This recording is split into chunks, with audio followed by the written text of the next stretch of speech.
Hello YouTube, my name is Nero, and today we have some more Titanfall. Playing a bit more Titanfall than I have really a bunch of other stuff. I guess I'm playing a bit more Borderlands 2 as of late, but the pre-sequel is coming out here in less than a week, so I'm definitely excited about that. But this is Titanfall. I told you guys when I made my video talking about Titanfall and kind of going back to it and revisiting it after all these months, that I got a game that was really clutch. It was one of those games that was like, we were just kind of getting blown out of the water, and we make this epic comeback, like, back against the wall. Like, it was so good, and this is that gameplay. I hope you guys all sit back, relax, and enjoy that. And while you enjoy this week's episode of Dear Nero, which of course is the weekly series here on my channel where subscribers send me in fan mail and or fan questions, and I do my best to go ahead and answer them. This first question here is going to be from a guy named Malcolm in Arizona, and he writes, Dear Nero, have you heard about the new Civilization game called Sid Meier's Civilization Beyond Earth? Malcolm from Arizona. So I have heard about this new Civilization game. It's I'm not sure I'm excited for it. I'm gonna get it, but I don't know, man. So I've been talking about this a lot lately. I think a lot of you guys are starting to notice it as well. Why is everything revolving around space and the future now? You know, you look at just some of the games that games I like to play. You know, we've got Call of Duty Black Ops 2, futuristic. We got Call of Duty Ghost. That is, I don't know, it's semi-futuristic, I suppose. It's not super futuristic, but it is set slightly in the future. You look at Advanced Warfare, very futuristic. You look at Borderlands the pre-sequel. We're going to the damn moon, for crying out loud. You look at Civilization. They're taking that into space. You know, you look at that. Oh, Titanfall, for example. The game we're playing here, Titanfall, that's futuristic. Like, a lot of the games that come out now are, like, there's, like, this trend within, like, the games industry right now where everything needs to be, like, super futuristic, super modern, at least. It's, I don't know, man. I'm kind of getting tired of it. I don't know about you guys. I'm definitely starting to get pretty tired of everything being all futuristic-y and spacey and stuff. And in Civilization Beyond Earth, I've watched some stuff on it, and it looks interesting. I like the idea you kind of have to, like, side with, like, a promoter guy before you actually go up into space, and then there's 3 different ways you can try and win the game. There's 3 different kind of faction-based things. Like, there's certain people that want to make, like, when they go up into space and they settle under a new settlement, they want to go ahead and kind of make everything a lot like it was for Earth, like kind of the advancement of humans, and other people like want to just kind of become like aliens, I suppose. I forget the entire thing. I didn't read too much on it. I'm gonna get it. I'm just worried that Civilization Beyond Earth is not gonna be as cool as Civilization 5 for me, which I sunk an unholy amount of hours into. I'm worried it's not gonna be as cool, because what I like about Civilization, you know, is you just turn on, man. I usually choose the United States because I'm just used to using America on there. And I know what I'm doing with them. You know, you make the map on like large or whatever, then you set like Earth. So basically, you're playing on the entire continent of Earth. You get to pick all the different world leaders that are in the game against you. And you just kind of start, and then you just play for like 7 hours straight. And it's like, it's really fun. You know, I'm starting up there. Usually, I always end up start spawning in. I don't know if you can use that phrase, spawning in. I usually spawn actually in America. You know, I settle my cities. You know, I start making stuff. I start making some friends or some enemies, and I like that entire thing. It's all like real world stuff. Whereas Civilization Beyond Earth is all spacey and all new elements. You're not mining for gold or iron or anything like that, like you would in original Civilization. But now you're mining for like space dust and stuff. I don't know if I like it, but I'm definitely gonna get it. Next question, he writes, Dear Nero, you seem to like MMO games a lot. Have you ever played RuneScape? I was into it for like 10 years or so. Chris from Texas. So Chris, I think a lot of people played RuneScape. Maybe not the newer crowd, but like during like the 2000s or so, you know, RuneScape was kind of like the computer game that everybody played. It was free to play. You get on there, you can play with other people. You get it's basically like an MMORPG in a way. And yeah, it was kind of a fun game. I never really got into it. I had a couple friends I went to school with that we would play with, and we would just kind of like meet up at like this bar or something like that in one of the cities. And then we would go out and do whatever. I didn't understand really the concept of an MMO or really how it worked, aside from, hey, I can play with my friends. I basically spent the majority of my time on RuneScape, which, mind you, I didn't even get to like a high level or anything. I barely played it. This was like way back in like the mid to late 2000s or probably early 2000s. I don't know when that game came out, to be honest. But all I would really do was walk into the woods, chop down trees, and walk back to town and try and sell my logs. That's all I did. I didn't know how to do anything else. And yeah, my brother's really into RuneScape. I don't know how much of it he's played lately, but yeah, he was really into it for quite a long time. He's a really high level, like super high, and he's almost like maxed out all the professions or whatever, all the skills I guess they're called in that game. So yeah, he plays quite a bit. But me, I played a little bit when I was younger, but never really got into RuneScape. Next question, he writes, Dear Nero, who's your favorite character in any Call of Duty campaign? Max from Maryland. So Max, I would say my favorite character in the Call of Duty campaigns of all of them, which are a lot of good characters, I would say it'd be Reznov. Reznov was great, right? So he was kind of guiding you all throughout World at War, and he, of course, was a big part of Black Ops' campaign. I just like him. He's pretty cool. I think Reznov's my favorite. A lot of people like Captain Price. Captain Price is alright. A lot of people like Soap for whatever reason. And I never really understood that, because Soap, of course, he had a big...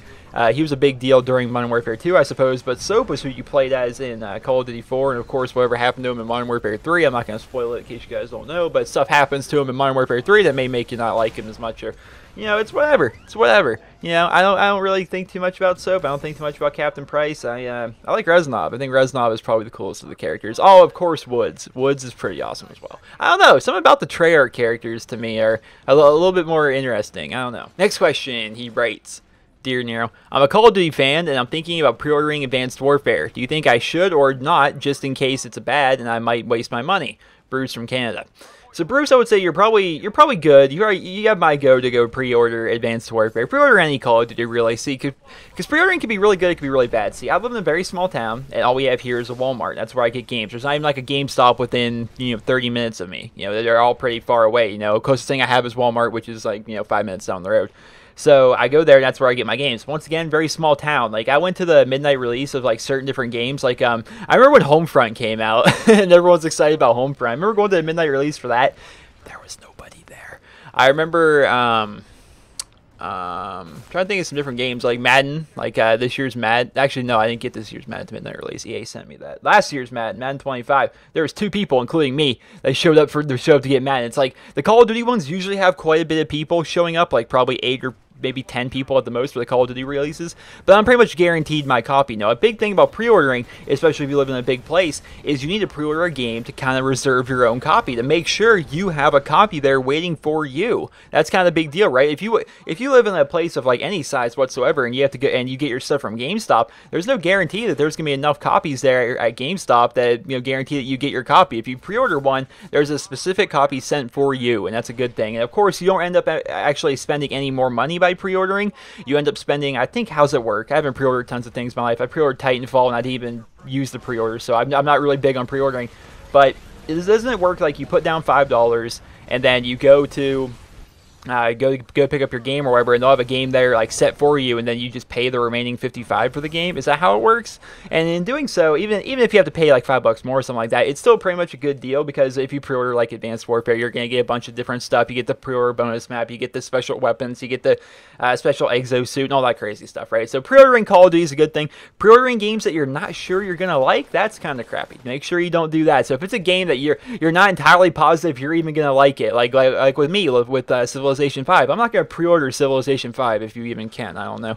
I'm not gonna pre-order it because I'm not sure I'm gonna like it, And so I would rather not, put that money up front, because if I decide not to get Civilization Beyond Earth, it's like, well, I just wasted $5 by pre-ordering it, and I'm not actually gonna get the game. So don't pre-order things you're not sure you're gonna get, but definitely pre-order things that you know for a fact you're gonna get. Even if you don't know if it's gonna be amazing, if you're gonna get it, you know for a fact you're getting it on release day, you should probably pre-order it if you live in a big area. That way you can guarantee a copy of it is sent to your local GameStop. Next question, he writes, Dear Nero, I like to play Call of Duty Ghosts, but the color is just so stale, and it's really hard to see people. My question to you is, why do Treyarch and Infinity Ward change their colors? Zach from New York.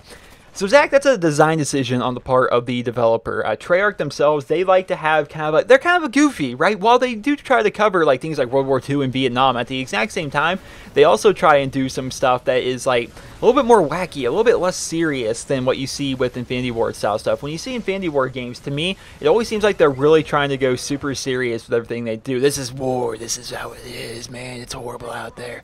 Look at all the grays and the browns, man. This is what war is like. There's no color whatsoever. Everything's serious. That's how Infinity Ward is to me. Whereas Treyarch, like, you look at Black Ops 2, man. Everything is fucking beautiful. Like, the colors are just so damn good all the time. Whereas it's kind of like a design decision. Like, they want their game to be vibrant. They want their game to be looking very nice. Whereas Infinity Ward, they're like, we want our game to be really serious. When people play our game, we want people to feel like they're actually kind of in a war. They kind of feel like they're this kind of ghost soldier behind enemy lines, that kind of thing.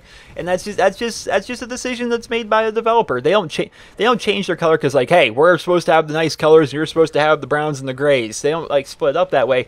They can have whatever colors they want. If Infinity Ward wanted to have amazingly cool colors like what Treyarch's doing, they could do that. They could totally do that. And I guess I should throw Sledgehammer games in there. So far, Sledgehammer's Advanced Warfare looks pretty damn good color-wise. But if Infinity Ward wants to have good colors like all the other developers for Call of Duty, they can. They just choose not to. Next question, he writes, Dear Nero, what capture card do you use? And this person did not leave his or her name. So I've answered this question probably hundreds of times, but the thing about it is I also get this question hundreds of times, so I like to answer it whenever it pops up. The capture card I use is the AverMedia Live Gamer HD. It's an internal capture card, which means you're going to have to actually install it into your PC, which is probably not that good for a lot of people. Right now it does 1920 by 1080, so I can do 1080p, but if I want to record in 1080p, it can only go 30 frames per second. So most of the time I just record in 720p, which is, 1280 by 720, and that way I can record it at 60 frames per second. You can actually have a pretty big bit rate when you're recording. Like I record at like a 30 bit rate, which is pretty high, and it can try and get some better resolution. But at the exact same time, I don't know if it's my render settings or what, but it doesn't look that. I feel as though my videos don't look good. Maybe I'm looking at my videos with like this critical eye that other people aren't looking at. But for me, it's like, why is my quality not as amazing as I think it should be? And so I'm not entirely positive what I should do. There's a new capture card by AverMedia that it does 1080p and 60 frames per second, which just sounds really, really, really nice, but at the exact same time, you have to have USB 3.0 for that to work. You have to install it on your computer, and I don't have USB 3.0 on my PC, and it's like, If you're looking for a capture card, which usually when people ask me what capture card I'm using, they're usually just trying to figure out what one I use so they can go ahead and buy it themselves because they trust my judgment on it. If you're looking for a capture card and you actually know about PCs, the AverMedia Live Gamer HD is okay, because you do have to actually open up your PC and install it in there, and it's kind of a big deal. But if that sounds kind of intimidating to you, just go with the Elgato, man. I've never used an Elgato. I've never used one. But everyone I know uses an Elgato. It's an external capture card. It runs by USB. You just take the USB cord, you pop it in your computer like you would a headset, and there you go, man. You have your capture card, and it works out pretty well, and you get some good quality out of it. So if you're looking for the one I have, it's AverMedia Live Gamer HD. If you're looking just for a good capture card in general, just go with the Elgato, man. Just go with that one. Next question, he writes, Dear Nero, if you could own a gaming franchise, for example Borderlands, Call of Duty, or Battlefield, what would you pick, and what is the one thing that you would change to make that series better? Vino from Canada.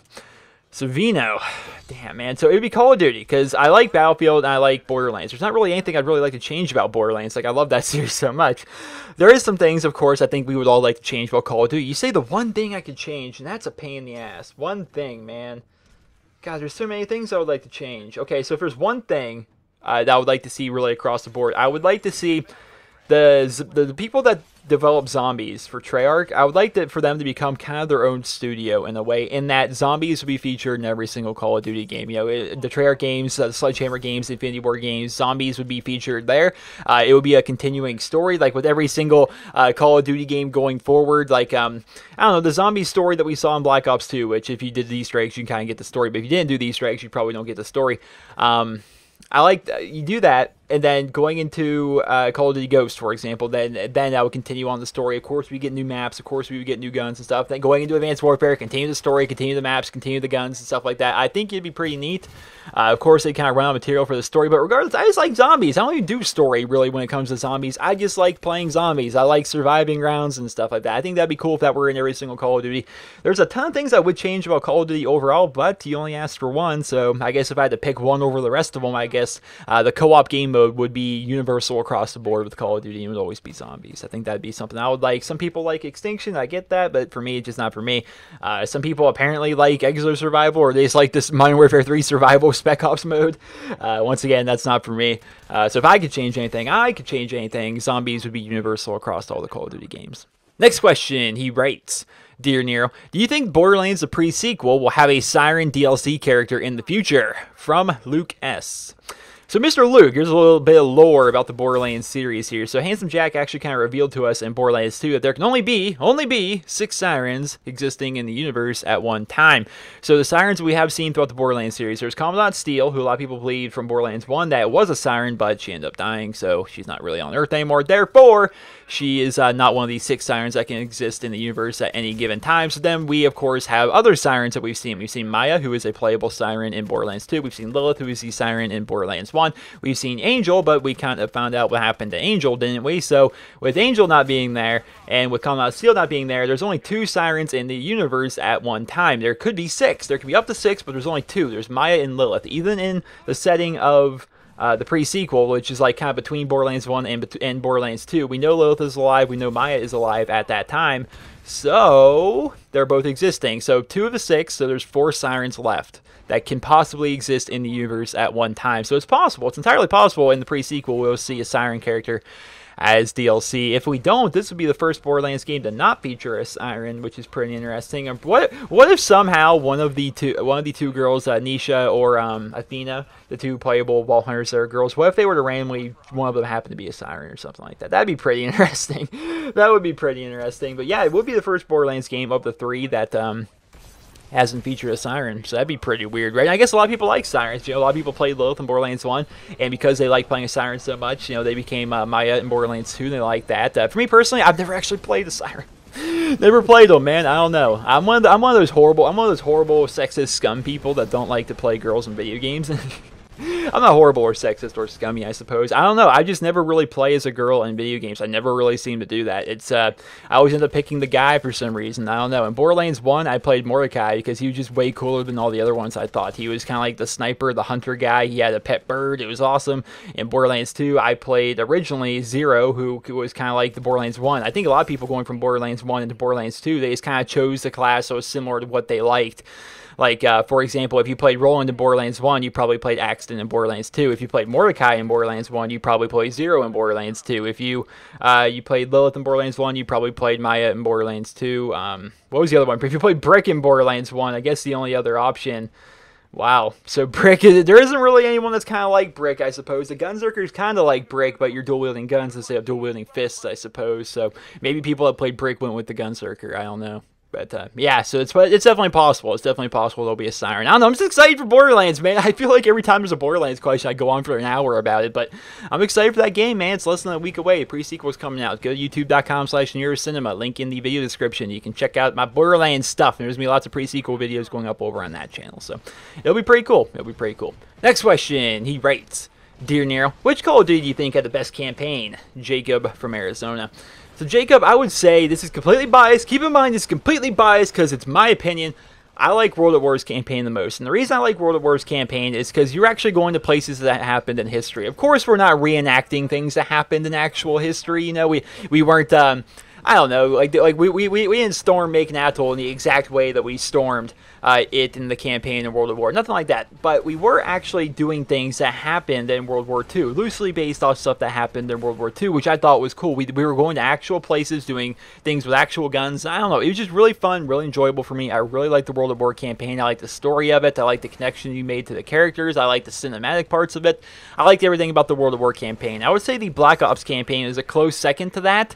I like the entire tie-in with Vietnam, and I really like how everything in the original Black Ops kind of had the little bits of tie-ins with what happened in World at War, and that was definitely pretty cool. I like that entire thing as well. So I'd say World at War is my favorite. The original Black Ops is my second favorite, but overall, I've never been disappointed by a Call of Duty campaign. They've all been good. You know, going from Call of Duty 4, World at War, Modern Warfare 2, Black Ops, Modern Warfare 3, Black Ops 2, Ghost. I like them all. All of them are good campaigns. I'm just saying, if I had to pick favorites, World at War would be my favorite.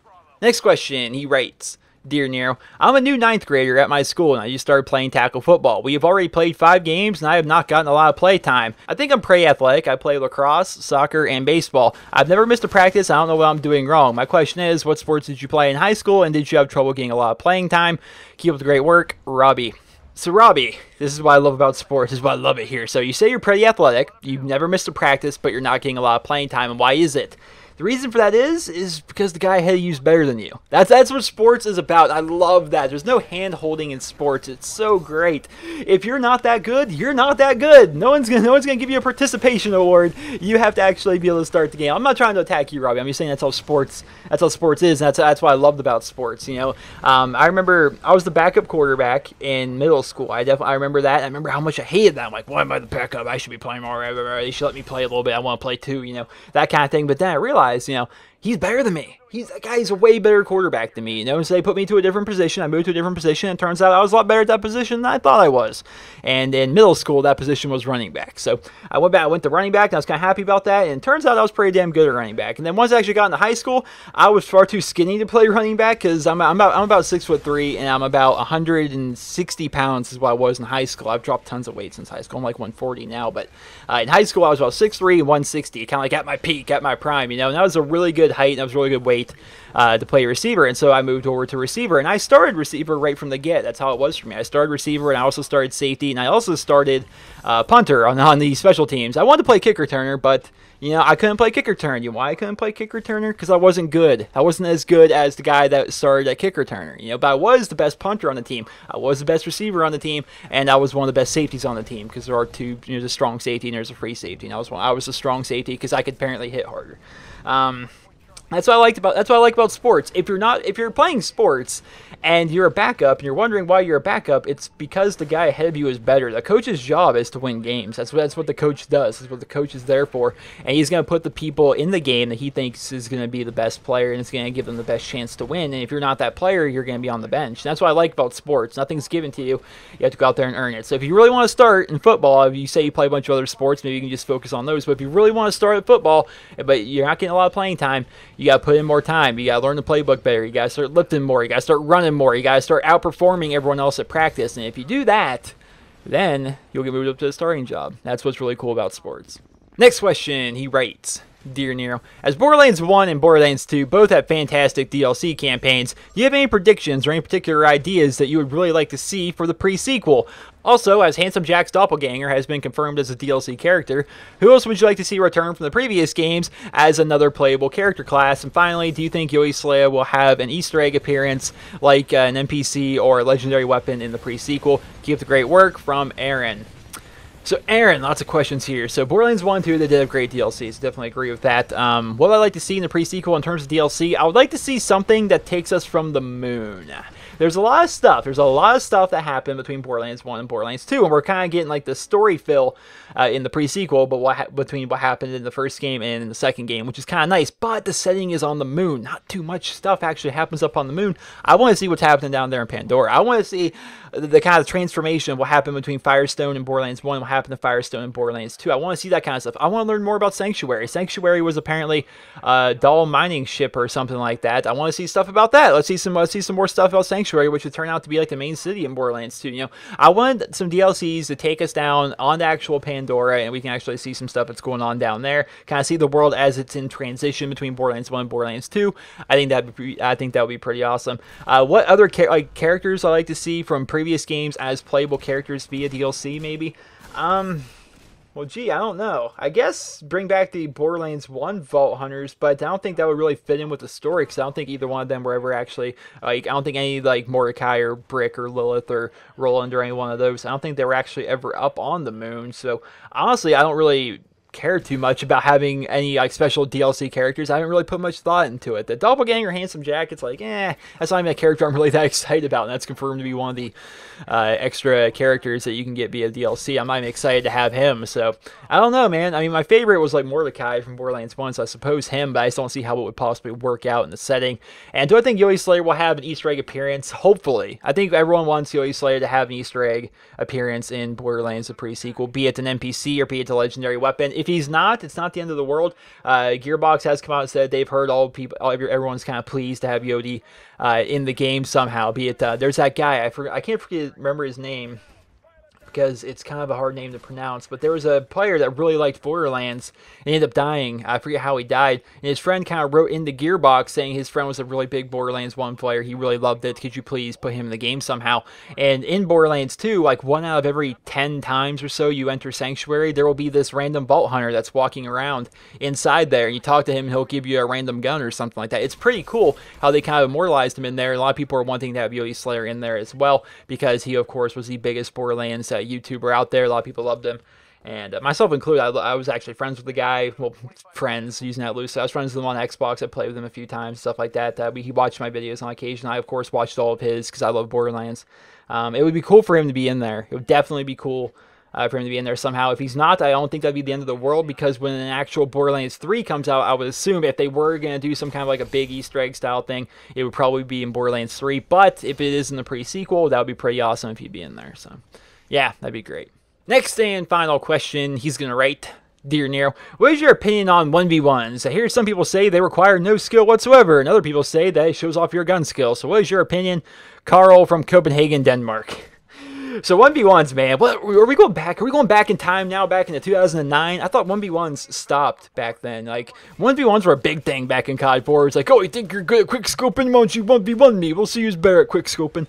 But the thing about 1v1s, the thing why I don't do 1v1s, I think they're stupid as hell, is if you're good at 1v1s, that means you're good at 1v1s. That means nothing more. You know, you can be amazing at 1v1s, but be just freaking awful at the actual game, not the actual multiplayer aspect. But in a 1v1 situation, you know the maps well for a 1v1, you know how to position yourself in a 1v1, you know the spawn systems for a 1v1, you're good at that kind of thing, right? But you could still be complete ass at the actual game itself, like, you know, 6-on-6, 9-on-9, that kind of stuff, right? And in the same respect, you could be amazing at 6v6 and amazing at 9v9s, but you could just suck at 1v1s because you're used to working as a team, you're used to working with other people in the game, but in a 1v1 situation, you're not used to that, and you're probably going to be bad at it as a result. So if you're good at 1v1s, that means nothing more than you're good at 1v1s. If you're bad at 1v1s, that means nothing more than you're bad at 1v1s. It's like a complete separate other game out there. Do they require skill? I suppose, yeah, they require skill at 1v1ing, understanding the spawn system in a 1v1 situation, understanding where people need to go, or like how to position yourself in a 1v1 situation. That is skill in a 1v1 spot. Does it show off gun skill? I suppose, but I guess gun skill, I guess that's relative in that situation, right? Because more often than not, Call of Duty comes down to who shoots first. Very rarely do we get a situation where both players see each other at the exact same time, they're both in a perfect position to shoot, and they both start shooting at the exact same time, using the exact same weapon, and it comes down to who got the most bullets on target. Very rarely is that actually the situation. Most of the time, it's who saw the other person first, and then got the first shot off. That's usually what will tell you who actually got who actually was a better gun skill player, I guess. So 1v1s, while I don't take much stock in them, I can see how they can have skill, but it's 1v1 skill. Like, you can, like I said, you can be amazing at 1v1s, but you can be shit at the actual multiplayer aspect of the game, and vice versa. So that's my opinion on 1v1s. Honestly, I didn't even know they were still around. I didn't know people still did 1v1s or even talked about them. Like, I haven't heard. Maybe it's because I mute everybody the moment I get into an Xbox Live lobby, and I don't check my messages on Xbox Live. That might be why I thought 1v1s were dead. Maybe people are still, remember back in COD 4, World at War, even Modern Warfare 2, everyone's always messaging you, 1v1 me. You know, if you're doing good in the game, 1v1 me, you scrub, you're not even good. You know, it's like, okay. I just went, you know, freaking 50-2 dropping the nuke, but yeah, I'm awful. I'm terrible. So, no, 1v1 me. I don't care if it went negative. 1v1s are where the real skill's at.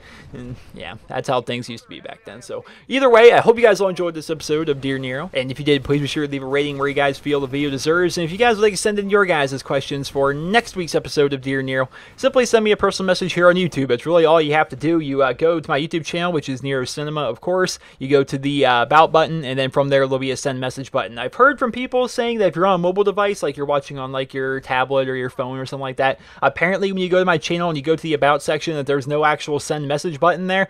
So I guess tough luck to you guys. That's the only way. If the only way to send a message is to do it that way, and if you want to do that, apparently you have to do it from a PC. I don't know, but that is how you send a message. When you do send your message, try and put Dear Nero at the very beginning of the message, like Dear Nero, then just follow that with your question. That way, when I'm sorting through all my messages, it's a lot easier to find the ones that are specifically sent for Dear Nero. So do that. I hope you guys all enjoyed this episode of Dear Nero, and if you did, please be sure to leave a rating. Hope you guys all